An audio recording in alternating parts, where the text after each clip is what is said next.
चलिए दोस्तों, मैं देवेश कुमार पाठक एस्ट्रोलॉजर आप सभी का अपने YouTube चैनल अल्टीमेट ज्योतिष गुरु में हृदय से वंदन करता हूं। एक और आपको महत्वपूर्ण वीडियो देने जा रहा हूं, dangerous threats for India ahead. मतलब यह है, आप आगे देखेंगे कि भारत के लिए और चैलेंजेस और थ्रेट्स आएंगी जो परसेप्टिबल हैं। मैंने आपको पिछले 6 साल से लगातार जो बताई थी उसका समय अब आ चुका है। ये 26 जुलाई आज लास्ट डे है, 31। और अब देखेंगे कि यहाँ से ये घटनाएं लगातार हो रही हैं। तो अभी ये जो दिल्ली में घटनाक्रम हुआ है, इसके अलावा कई जगह ऐसा घटनाक्रम आप आगे देखेंगे कि जिससे कि लगेगा कि अरे देश खतरे में है, देश की शांति खतरे में है। तो ऐसी ही परिस्थितियां दिखाई दे रही हैं जो मैं आपको बताने जा रहा हूं इस वीडियो के थ्रू कि क्या क्या ऐसी परिस्थितियां हैं। आगे बढ़ने से पहले अगर चैनल सब्सक्राइब नहीं किया तो चैनल सब्सक्राइब कर लीजिए, क्योंकि यहां पर मैं आपको भविष्य में घटित होने वाली घटनाओं के बारे में पहले ही बताने का प्रयास करता हूं। और आप देखते होंगे कि कालखंड उसी हिसाब से घटनाओं को सामने लाता दिखाई देता है। शेयर करिए ग्रुप्स में, और अगर आपको कंटेंट्स अच्छे लगते हैं तो लाइक भी करते रहिए। चलिए आगे बढ़ते हैं, बताते हैं आपको कि ये क्या परिस्थितियां हैं। तो जैसा कि अभी आपने देखा कि कुछ दिल्ली में महत्वपूर्ण एक नई पार्टी के साथ मिलकर, महत्वपूर्ण मैं इसलिए कह रहा हूं कि ये एक बड़ी कॉन्स्पिरेसी का हिस्सा है, ये सामान्य नहीं है। इसलिए मैंने पहले भी बताया था, अगर आपको याद हो, कि ऐसा मत समझिए जनरल एक आंदोलन है और कुछ डिमांड्स पूरी होने से ये समाप्त हो जाएगा। नो, ध्यान रखिए, इस तरह की और डिमांड्स आपको आगे देखने को मिलेंगी और इस्तीफे की मांग मिलेगी और ऐसी चीजें डिमांड में आएंगी जिनको पूरा करना आसान नहीं होगा।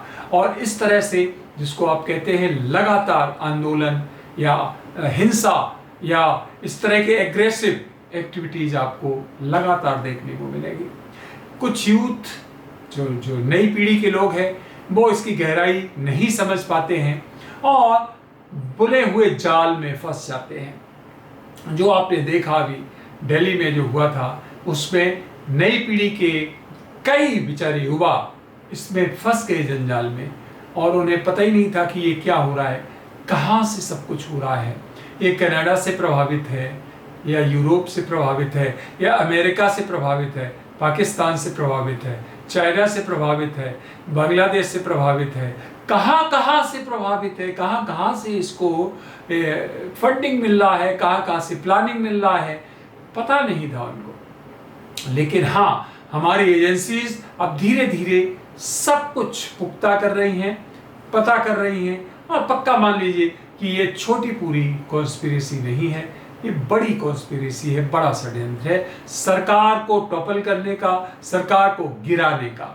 तो ये हम आज तो नहीं बता रहे हैं, आप देख रहे हो ना कि आज ये आ रहा है सब कुछ सामने। ये तो मैं बहुत पहले बता चुका हूं कि संप्रदाय से संप्रदाय, जाति से जाति, वर्ग से वर्ग, अलग अलग एज के फैक्टर्स को, अलग अलग वर्ग के लोगों से आपस में, जो प्रोफेशनल होते हैं उनको आपस में, पेंशन वालों का अलग आंदोलन चलाया जाएगा, किसानों का अलग आंदोलन चलाया जाएगा, इंडस्ट्रियलिस्ट को अलग प्रभावित करने का प्रयास किया जाएगा, और जो बच्चे हैं उनको अलग तरह से। इसका मतलब है देश की जो एकता अखंडता है, देश जो विकास करने की स्थिति में है, उसको तोड़ने का एक प्रण है कुछ देशों के द्वारा। याद होगा आपको, मैंने जो वीडियो दिया था शायद 1.5 साल 2 साल पहले दिया था, आप सब वीडियोस मौजूद हैं, आप जाके देखिए पीछे, जिसमें मैंने बताया था कि अमेरिका जो है एक ऐसा देश है,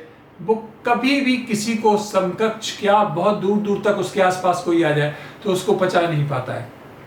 और यही अब भारत के साथ वो अपना एक कार्यक्रम, एक कॉन्स्पिरेसी रच रहा है। तो इसमें ध्यान रखिए, चाइना के साथ भी मिलकर वो ये काम कर सकता है।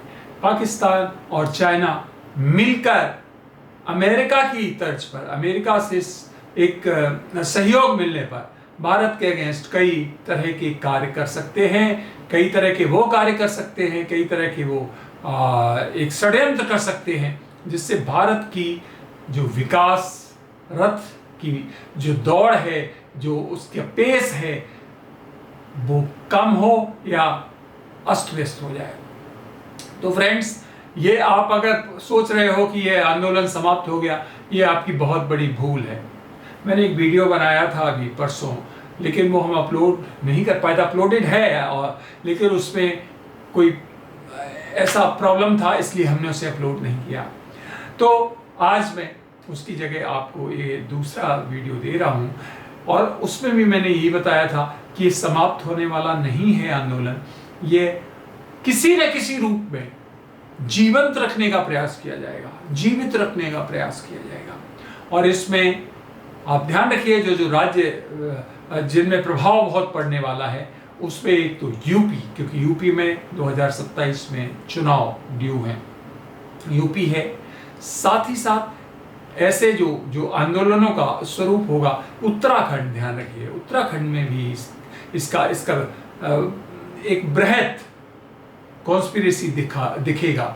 फिर इधर आप एमपी इसको ले लीजिए, इसके अलावा महाराष्ट्र, पंजाब, इन राज्यों में देखिए आप, इन प्रदेशों में देखिए आप कि इस तरह के आपको षड्यंत्र वाले जो कार्य हैं वो दिखाई देंगे। अब इसमें सबसे बड़ी बात है, सरकार के लिए चैलेंजेस बार बार आएंगे, क्योंकि विरोधी दल एक मंच पर आएंगे, उन्हें किसी तरह से सरकार को गिराना है। 27 के बाद 2029 में केंद्र के चुनाव हैं, लोकसभा के चुनाव हैं, तो उनके लिए ये अभी से पूरी अपनी प्लानिंग जो है करना चाहते हैं, पर दुर्भाग्य से शायद उनको सफलता नहीं मिलेगी। उसके बारे में भी मैं वीडियो आपको जल्दी देने वाला हूं कि क्या आगे परिस्थितियां हैं, क्या वास्तव में 2029 में बीजेपी सरकार गिर जाएगी या दोबारा से सरकार नहीं बना पाएगी, या क्या परिस्थितियां बनेगी, और मैं बताने वाला हूं आपको। बहुत ही महत्वपूर्ण वीडियोज आपको जल्दी ही दूंगा। तो ध्यान रखिए कि इनकी ये कॉन्स्पिरेसी ज़्यादा लोग नहीं समझ पाएंगे और अल्टीमेटली उनको परेशानियों का सामना करना पड़ेगा। जो देखा इस आंदोलन में वो आप लोगों ने देखा होगा। हमें तो पहले से ज्ञात था कि क्या परिस्थितियां होने वाली हैं, क्योंकि जिसको जैन जी कहते हैं, जिसको युवा लोग कहते हैं, उनको इस तरह से गलत रास्ते पर ले जाना बहुत कठिन काम नहीं है, क्योंकि उनको इतनी कॉन्स्पिरेसीज, इतने षड्यंत्र और इतना है, इनसे बहुत कुछ लेना देना नहीं है। इसलिए उनको और ज्यादा आगे जो अभी आएंगे आंदोलन, ध्यान रखिए आपको तरह तरह के आंदोलन दिखेंगे। किसान आंदोलन अभी आएगा, फिर और कोई आंदोलन आने वाला है, पेंशनर्स का आंदोलन आने वाला है, पूर्व सैनिकों का आंदोलन आने वाला है ना। ये सब आंदोलन एक एक करके दिखाई देंगे। तो ये, और सरकार को इसमें ये क्या करेंगे, सरकार को इसमें कोशिश करेंगे कि सरकार की तरफ से गलत कार्य हो, मींस एक्शन ऐसे हो जिसका फिर ये प्रतिरोध करे और फिर उस पर दोबारा से आंदोलन करें। तो ये परिस्थितियां हैं कि ये उसको बढ़ाना चाहते हैं। तो ये खत्म हो गया, भूल जाओ, ये अभी और दोबारा से फिर ये ऑर्गेनाइज होंगे, फिर ये नए लक्ष्य ढूंढेंगे, नई नीतियां ढूंढेंगे, नए षड्यंत्र ढूंढेंगे और दोबारा से ये आपके सामने अब निरंतर आते रहेंगे, तब तक जब तक कि सरकार का बहुत व्यवस्थित कठोर एक्शन नहीं होता है। ध्यान रखिए इस बात को, क्योंकि मैं पहले ही आपको बता चुका हूं, प्रजातंत्र कई लोगों को पसंद नहीं आता है, उनको निरंकुश शासन ही पसंद आता है और तभी वो शांत होते हैं। फ्रेंड्स, इसके अलावा हमने आपको और भी कई महत्वपूर्ण पॉइंट्स बताए थे, तो ये तो बहुत ही महत्वपूर्ण है। ध्यान रखिए, जो मैंने अभी आपको वर्णित किया है कि ये 2026 जुलाई है और 2028 तक आपको कई ऐसे आंतरिक डिस्टर्बेंसेस दिखाई देंगे, जिनमें कुछ जाति पर आधारित, कुछ संप्रदाय पर आधारित, कुछ धर्म पर आधारित, कुछ अनायास समझ लो आपकी ऐसे मुद्दे उठाए जाएंगे जिनका कोई सरोकार नहीं होगा। और सरकार जब उन पर एक्शन लेना चाहेगी तो जो विपरीत पक्ष है, विरोधी पक्ष है, वो साथ नहीं देगा। सबसे बड़ी बात यह है, सरकार को फंसाने का काम करेगा। तो ये आप देखेंगे कि हर कुछ दिनों के अंतराल पे ये काम किए जा रहे हैं। इसलिए सभी लोग को होशियार रहना चाहिए और देखना चाहिए कि राष्ट्र के हित में कौन काम कर रहा है। क्या वास्तव में जो लोग इस तरह के आंदोलन करते हैं क्या राष्ट्र के लिए चिंतित हैं? क्या वास्तव में ऐसी प्लानिंग उनके पास कोई है? लोगों के सामने क्या बहस कर रहे हैं, बता रहे हैं राष्ट्र के लिए? क्या वास्तव में वो नेशनल चैनल्स पे और अन्य चैनल्स पे, सोशल मीडिया हो या फिर मीडिया हो या फिर और किसी तरह से अपनी प्लानिंग को लोगों को दे रहे हैं कि अगर ऐसा हो तो देश सुधर जाएगा? नहीं, वो नहीं देंगे। वो केवल और केवल टांग खींचने का काम करने वाले हैं। तो ये आंतरिक स्थितियां ठीक नहीं है यहाँ पर। अब बाह्य परिस्थितियां भी ठीक नहीं है। जो थ्रेट्स है ना, वो थ्रेट्स बाहर से भी हैं और वो है सबसे ज्यादा जो बड़ी थ्रेट है वो है पाकिस्तान, बांग्लादेश। ध्यान रखिए, प्लानिंग उन्होंने भी पूरी कर ली है और वो भी अब हमारे पूर्व में भी और पश्चिम में भी बहुत बड़ा दुश्मन है। फिर नॉर्थ में जाइए, नॉर्थ ईस्ट में जाइए, नॉर्थ और नॉर्थ ईस्ट में चाइना। तो इस तरह से हम घिरे हुए हैं चारों तरफ से। इसलिए हमें और ज़्यादा होशियारी से काम करना है। हमें ज़्यादा से ज़्यादा हथियारों की व्यवस्था करके रखनी होगी। अपनी आंतरिक व्यवस्था को मजबूत करना होगा और उसके लिए अगर हमें कुछ प्रजातंत्र की बलि भी देनी पड़े तो हमें देनी पड़ेगी।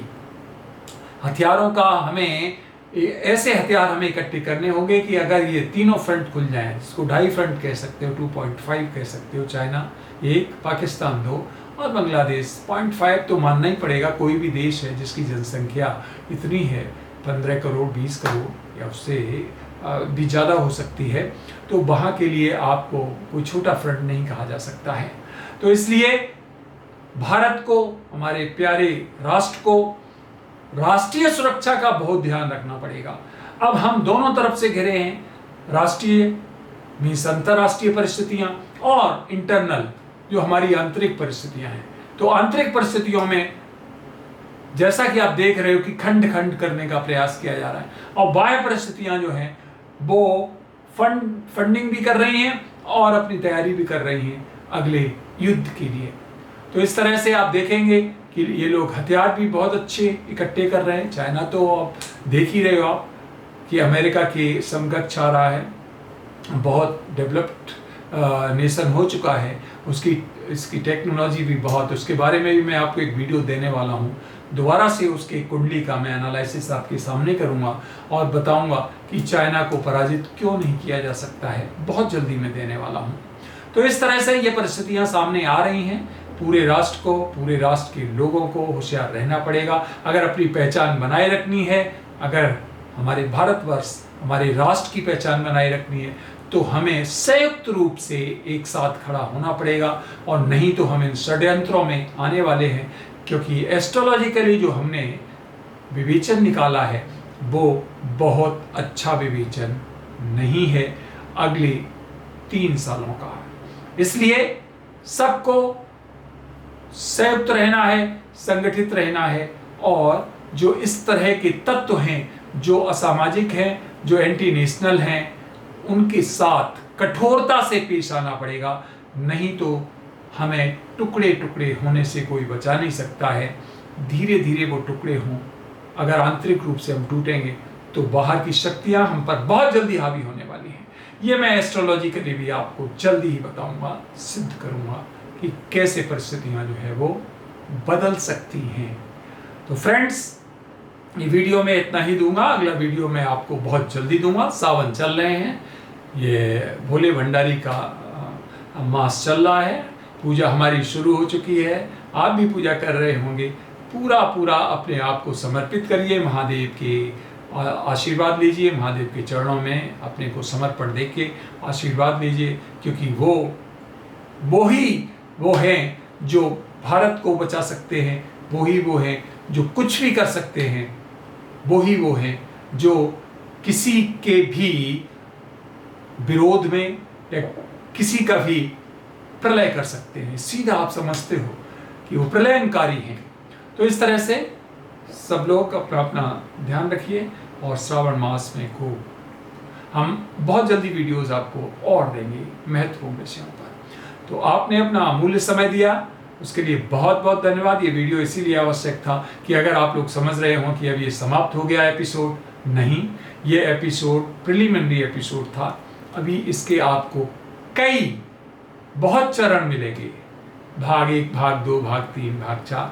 तो उन सभी से हमें होशियार रहना है और सरकार के साथ खड़ा रहना है, क्योंकि हमें भारतवर्ष देश को बचाना है, न कि किसी व्यक्ति को, समुदाय को या किसी और को।